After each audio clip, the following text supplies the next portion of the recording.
자, 연말을 거치면서 새해가 오는 과정에서 한 열흘, 보름 동안에 순식간에 기류가 변한 것 같은 느낌이 듭니다.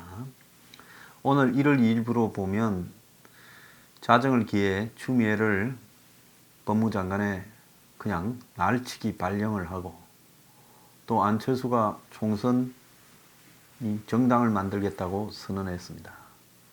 그리고 여권 내부에는 이제 총선 이겨서 사회적 패권을 이룩하자. 그건 뭔가 하면 바닥까지, 이제 민간까지 다 우리가 개입을 이룩하는 그런 부분을 총선 승리로 완성하자. 아마 주요 대기업이나 정부가 스튜어드십이라고 해서 투자를 했던 국민연금이 들어간 기업들의 굉장히 강한 개입이 있을 거라고 예측하고 있습니다. 이미 가족 싸움이 난 한국 최고의 한 항공회사에는 벌써 정권에서 사장을 갖다 꼽으려고 내정해놨다 소리까지도 있고, 정권의 앞잡이로 보이는 펀드가 벌써 2, 3년 전부터 먹으려고 설쳐대고 있습니다. 그래서 앞으로 총선 이후에는 대한민국이 급속도로 베네수엘라 같은 모양으로 바뀌어갈 거다. 자, 그런 것들이 지금 우려가 되는데요. 그러면 왜 경제가 이렇게 좋지 않고 정권이 하나라도 제대로 하는 것도 없고 비리나 부패 그리고 민주주의 파괴는 가속화되는데 이런 일이 일어날 수 있느냐? 한국 같은 사회에서 이것이 가능하냐? 한 국가가 무너지고 파괴되어 가는 과정을 보면요, 거기에는 어느 일정한 계기에 국민들이 그야말로 민주주의에 대한 왜곡을 가지게 되면서 그 국가 파괴 행위가 일어나게 됩니다. 베네수엘라 카라카스가요, 한국에는 본격적으로 이 박정희 등장해서 경제 성장하기 이전에 지어진 20, 30층 건물들이 지금도 절비해 있습니다.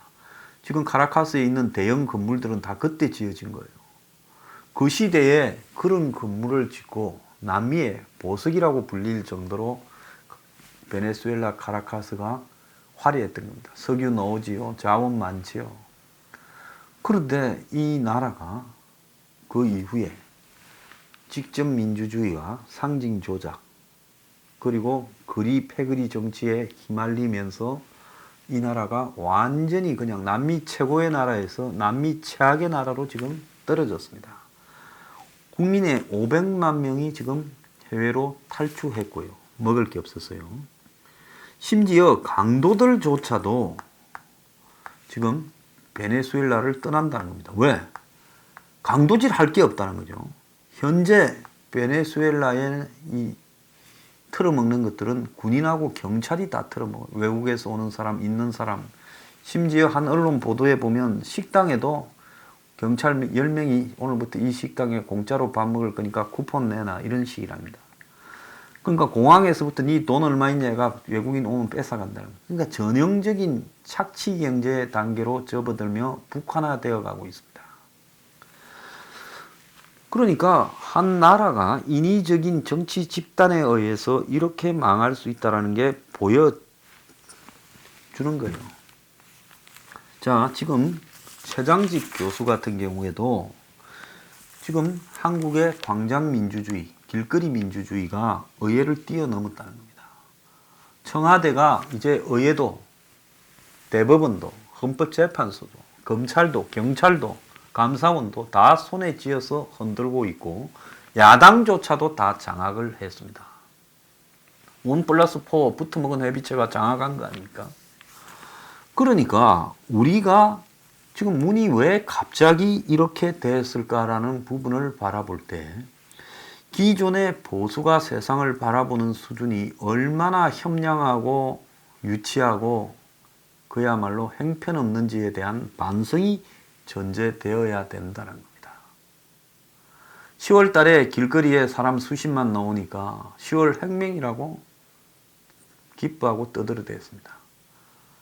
그런데 문제는 조국 정경심 가족의 딸과 아들 문제 이런 부분에 분노한 민심이었지. 그것이 과학적이고 조직화되고 이해관계와 가치를 가진 민심은 아니었다라는 게 그 뒤에 지속되지 않음으로써 드러난 거지요. 적어도 지금 이 민심의 흐름이 정권을 뒤엎으려면 거기에는 명확한 가치가 자리 잡아야 되고 또 이해관계도 자리 잡아야 됩니다. 좌파들이 촛불혁명을 저거가 말하는 그 촛불 들고 정권을 뒤집어 엎은 데는 이해가 있기 때문에 민노총이나 정교조 같은 모든 조직에서 끊임없이 거리의 대중들을 조직화해서 보내고 그리고 또 그것이 자신들의 가치에 맞다라고 보수 정권을 쫓아내는 것이 자신의 가치에 맞다라는 이런 가치 적합적인 선동이 이루어졌다는 겁니다. 그러니까 추운데도 귀찮아도 주말마다 나왔던 겁니다. 그런데 왜 보수는 그렇게 되지 않을까요? 그것은 지금 보수의 가치 중에 교집합격인 조국이 문제가 있다는 부분, 그 부분의 가치는 상당한 부분이 공감이 이루어졌지만 그래서 정권이 즉각 조국을 교체하고 다른 방법으로 서포트를 해주니까 그때부터 진이 빠지기 시작을 해서 정작 조국의 구속영장이 기각돼도 그때만큼 아무도 분노하지 않습니다. 그렇지 않습니까? 이미 철진한 이슈로 받아들이고 있는 거예요. 자, 거기에는 현재 보수판을 끌어가고 있는 리더 그리고 정당의 핵심 국회의원들 이런 사람들에 대한 보수 대중들의 시각이 전혀 그들을 믿거나 신임하거나 뜻을 같이 한다라고 할 가치 적합이 되지 못하고 있다는 거예요. 한마디로 정말로 꼴 보기 싫은데 당신들도 그렇지만 조국 이런 꼬라지 보니까 내가 한번 집회 나갔는데 가서 보니까 아니나 다를까 혹시나 하다가 역시다면서 이렇게 빠지고 있는 부분입니다. 그래서요, 경제가 붕괴되어지고 국가 시스템이 붕괴되어질 때는 그리고 민주주의가 붕괴되면 국민이 분노해서 일어날 거라고 생각하는데 많은 예를 보면 자본주의나 민주주의 시스템이 무너질수록 가짜 좌파들이 더 득세하는 경향이 실제로 사례로 나타나고 있습니다. 그래서 그것이 어떤 데는 파퓰리즘으로 어떤 데는 파퓰리즘을 빌은 가짜 좌파로 나타나고 있는 거예요. 그래서 좀 선진국 같은 데는 파퓰리즘으로 바로 가고 파퓰리즘을 빌은 가짜 좌파가 없어요. 그런데 좀 수준이 낮은 데일수록 보면 꼭 파퓰리즘의 형태를 빌은 가짜 좌파가 지가 경제를 망쳐놓고 망쳐서 더 나빠질수록 더 득세를 하는 겁니다. 대중의 선동을 통해. 그리고 민주주의가 무너질수록 더 독재를 하는 놈이 민주를 이야기를 하면서 상징 조작을 해서 더 먹혀드는 거예요. 그래서 문재인이 정을 초하는 날 의인 이야기를 하고 그 다음에 문재인이 경제단체에 가서 신년 인사를 하며 신년 첫 입장을 발표하면서 권력기관 개혁을 계속하겠다. 검찰 해체를 계속하겠다. 대통령의 권한 다하겠다라고 검찰에 또 협박을 했습니다. 자, 그러면서 좌파 진영 내부에는 우리가 세게 나가니까 지지층이 더 결집을 했다. 중도층의 일부도 넘어온다고 지금 희희낙낙하고 총선은 끝났다고 이야기를 하고 있습니다. 이 판에다가 말뚝을 박아버리려고 이제 안철수까지 나와가지고 총선 제3당을 만들겠다. 좌우 기득권을 비판했습니다. 지금 좌우 기득권을 비판하는 거는요. 문재인이나 민주당에 너네들한테도 욕 좀 할게. 그래야 당이 되지. 내가 저쪽만 욕을 하면 너네들 하수인처럼 비춰져서 당이 되겠느냐. 그러니까 내가 어느 정도는 당이 되도록 하는 것이 너네들도 목적이지 않느냐. 왜? 맞지요. 지금 한국당이 보수를 혹시 통합하고 중도나 또 약한 샤이 보수들을 흡수하는 부분을 그대로 놔두면 선거판이 또 어떻게 될지 모르니까 만에 하나라도 그렇게 되지 못하게 안철수를 박아가지고 알박이를 해버리는 거죠. 중도 보수에 알박이를 해버리는 겁니다. 그렇게 되면 결국은 한국당이 아무리 발버둥 쳐도 30%를 넘어가지 못하고 밑으로 처져 있지요. 그러면 안철수가 그렇게 중간에 당을 만든다고 한들 지금 문재인을 지지하거나 민주당을 지지하거나 좌파 친북을 지지하는 사람들이 안철수한테 표는 안 줄 거예요. 그러면 안철수는 중간에 떠 있는 어디 갈 데 없는 문재인도 죽으라고 싫지만은 한국당 하는 꼬라지도 싫은 사람 표를 모을 거예요. 그러면 문재인 입장에서는 저 안철수 같이 떠 있는 때만 되면 나타나는 권력에 의한 정치 하청 청부업자 비슷한 저런 사람을 당을 만들어라 하고 그 주변에 이원 집정부제해서 권력 떡고물이라도 묻고 싶어하는 사람 다 모으고 또 보수에서 황교안이나 이 한국당하고 좀 틀어진 이명박 세력 또 모으고 원래 안철수하고 이명박하고는 한 집이었잖아요. 그렇게 하면 어떻게 됩니까? 일정하게 보수 분열도 되고 보수의 물을 쪼리는 거예요. 그러니까 문재인이가 박근혜를 석방할 것처럼 이야기를 했지만은 이제는 석방한다 이야기를 안 합니다. 왜 그러겠어요? 굳이 석방을 안 해도 보수 자체에서의 물을 이렇게 쪼그라들게 하는 데는 착착 진행되고 있는데 굳이 안 풀어줘도 된다라고 생각을 하는 거죠. 자, 그래서 이명박이도 한번 잠깐 넣었다가 빼줬고 그러니 알아서 지금 잘 협조한다 생각하고 있을 거고 굳이 박근혜를 안 풀어줘도 된다. 그리고 황교안의 저 한국당 지도부는 그대로 유지시키고 있으면 특별하게 손바닥 위에서 벗어날 일도 없고 아는 수준과 아는 내용 정도의 이야기만 하게 될 거고 그야말로 세상이 바뀌는데 새로운 보수가 가져야 될 가치의 변화나 획기적인 무슨 공천 계획이나 그런 것도 안 할 거고 아마 저 보수의 패권에 집착하게 될 거다. 그러니까 너네들은 뻔하다 놀 수 있는 물의 범위가. 그래서 안철수를 딱 가운데 박아가지고 보수가 놀 수 있는 공간을 확 줄여버린 거예요. 자, 그러면서 이제 검찰을 해체해서 이제 검찰 너네들이 아무리 발버둥 쳐도 판사가 계속 영장을 기각시키고 인사할 거니 여기서 그만해라고 지금 협박까지 하고 있는 겁니다. 그러니까 공수처가 되고 난 이후에 문재인과 이 좌파 패거리들의 태도는 노골적인 독재를 표방하면서 가고 있는 거예요. 그러면 국민이 합리적이라서 어느 일정한 선을 넘으면 분노하고 들고 일어날 것이다.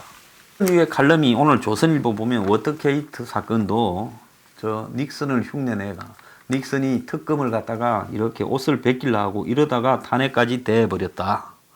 그래 공수처 선거법 이런 걸 통과시켜서 독재를 강화하고 윤석열 검찰의 청와대 수사 등을 겨냥해서 인사와 통제로 이걸 차단하려 하고 이런 꼼수로 가다가는 진짜 성남 민심에 뒤집혀진다 이런 칼럼을 쓰고 있어요. 저도 이 칼럼이 특별하게 방향이 틀린 게 아니라 맞는 말이지만 그렇지만 이렇게 될 수 있는 것은 정상적인 국가에서고 국가가 한번 비정상적으로 자리를 잡고 나면 대중들이 이렇게 하지 않고 어떤 방식으로 가느냐. 더 나쁜 선택을. 민주주의가 파괴되고 독재가 강화되고 경제가 무너질수록 솔직히 이 좌파 파퓰리즘이 더 득세를 할 가능성도 있다는 겁니다.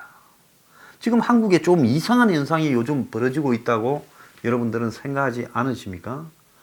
옛날에 이런 정도의 공수처나 예산 날치기, 선거법 날치기를 했다면 국민들이나 이 사회 지도층이 다 입장을 발표하고 난리가 났을 겁니다. 공수처가 12월 30일 날 왜 통과되었을까? 연말에 어수선하고 또 다들 쉬는 분위기에 공수처를 통과시켰습니다. 그래서 공수처와 관련해서 분노가 사회적으로 지배해야 되고 그래서 이런 부분이 잘못됐다고 각 법학 대학의 교수들이 입장을 발표하고 사회 지도층이 입장을 발표하고 해야 될 건데 다 조용해요. 자, 한국당은 총사퇴를 결의해 놓고 조용하고 비례위성정당 만든다고 동의서 받고 10만 원씩 거두고 다니고 있습니다. 그리고 황교안의 말과 입장에서도 어제 한국당의 신년 할애식에서 핵심이 공수처를 선거 이겨서 바로잡겠다 그 말은 이길 일 없으니 바로 잡지 않겠다고 말을 하는 겁니다. 그런 말을 할 게 아니라 선거가 중요하지 않다. 공수처 무효화 투쟁에 모든 것을 걸겠다.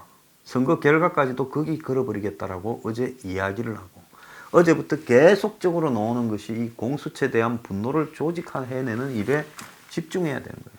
근데 한국당도 그러질 않습니다. 오히려 비례위성정당에 더 신경을 쓰는 것 같아요.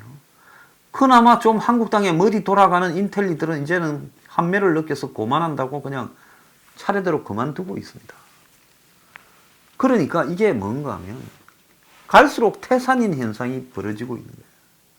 그래가지고는 뭐 보수 통합으로 또 방향을 슬쩍 돌려서 자, 솔직히 말하면 이제 옛날에 잘 살던 집에서 쪼그라들어가지고 이제 거의 망해가는 중산층 수준 정도로 쪼그라들었는데 그 안에서 통합을 하고 안 하고 가요.